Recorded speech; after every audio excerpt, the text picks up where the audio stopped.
ঘটনা, রোজ পেতনি আম বাগানে এসে সকালবেলা করে বসতো। একদিন রামু সকালবেলা ওদিক থেকে হেঁটে যাচ্ছিল, হঠাৎ করে পেতনি দেখতে পেয়ে থমকে দাঁড়িয়ে পড়ে।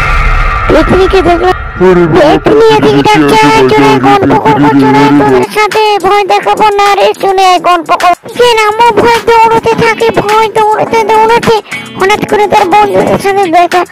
বন্ধুরা একে একে জিজ্ঞেস করছে, কে রামু দৌড়াচ্ছি কেন? রামু একে একে বলতে থাকে সব কথা, পেতনির কথা। আরে বন্ধু কি বলবো, আমি ওদিক দিয়ে যাচ্ছিলাম, একটা পেতনি আমাকে ডাকছে, আয় গল্প করবো চলে আয়। আমি ভয় দৌড়ে পালে এসছি বন্ধু।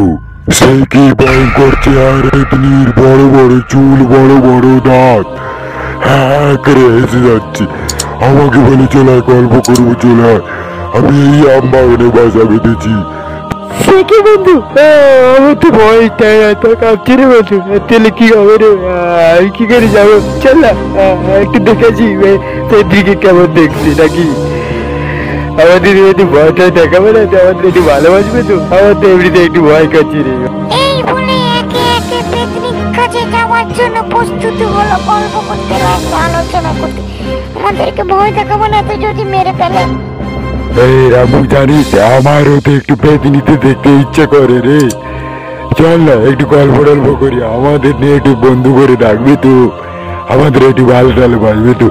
শুনেছি পেতনিরা নাকি যা বলে তাই শোনে নাকি। হ্যাঁ রে রামু, চল না একটু নিয়ে চল না। এই বলে ছোট্ট যাওয়ার জন্য প্রস্তুতি হলো, সবাই একে একে যাওয়ার জন্য প্রস্তুতি হলো। ছোট্ট তখন বলছে, আমিও যাবো, রাম চল না, আমাকে একটু দেখাবি চল না, আমি একটু কোনোদিন দেখিনি। চলো যাওয়া যাক নাকি, বলো কাকা, একটু গিয়ে তো দেখা যাক নাকি। হ্যাঁ রামু, ছোট্টটি কথা বলেছে, চল না একটু গিয়ে দেখে আসি পেতনি কেমন কি দেখতে, আমাদেরকে নিয়ে একটু গল্প টল্প করবো তো। আরে আমরা যা বলবো পেতনিরা তাই শুনবি, আমরা একটু কাল ভালো ভালো একটু খাবার খাবো, একটু ফল দিতে। হ্যাঁ হ্যাঁ চলো কাকা, চলো সবাই বন্ধুরা, তোমরা যখন যাবে বলছো আমি তাহলে আর না বলবো কেন, চলো। তোমরা গিয়ে আবার ভয় ভয় খাবে না তো, হয়ে যাবে ভয় ভয় চলে, আমারও ভীষণ ভয় লাগে। পেতনি এমনিতে খুব ভালো গল্প করবে বলেছে, সবাই মিলে যদি বন্ধুত্ব করা যায় তাহলে খুব ভালো হয় না বলো? মনের মধ্যে খুব শখ বন্ধুদের পেতনি দেখার জন্য, একে একে সব সাহস মনে নিয়ে হাঁটতে থাকলো। সবাই বলে পেতনি দেখবো, কেউ ভয় করবি না। পেতনির কাছে যেতেই ভয় আটকে পড়লো, পেতনির কাছে চুপ চুপ চুপ চুপ করে যাচ্ছে। পেতনি এদিকে তখন বলছে, দাঁড়া, আমি তোদের সাথে গল্প করবো, দাঁড়িয়ে পড় ওখানে। এরা ভয় চুপকে ওরা দাঁড়িয়ে পড়লো। কি রে, আমাকে থেকে ভয় পাচ্ছিস তোরা? এদিকে দু ভয় ভক করে কাঁপতে লাগছে, ঠ্যাং হাত পা কাঁপছে। এবং আবু বলে, আমি কি করবো রে, দৌড়ে পালাবো। সাবু বলে, না আমি এটা কিছু উপায় করি।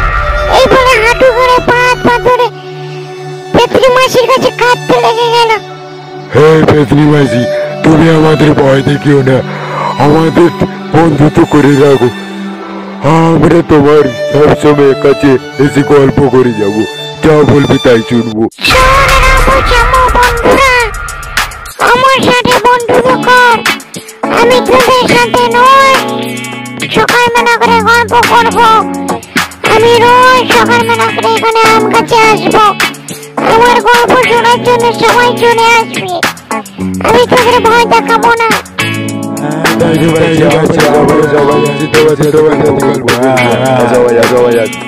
এই বলে ডাইনির সাথে সব গল্প করতে লেগে গেল। এদিকে ভয় তোর আর কিছু রইল রে, ডাইনি মনের মধ্যে খুব আনন্দে গল্প করতে লেগে গেল। শোন, রোজ সকালবেলা করে আমি আসবি এখানটায়, আমার সাথে তোরা কিনতে আসবি।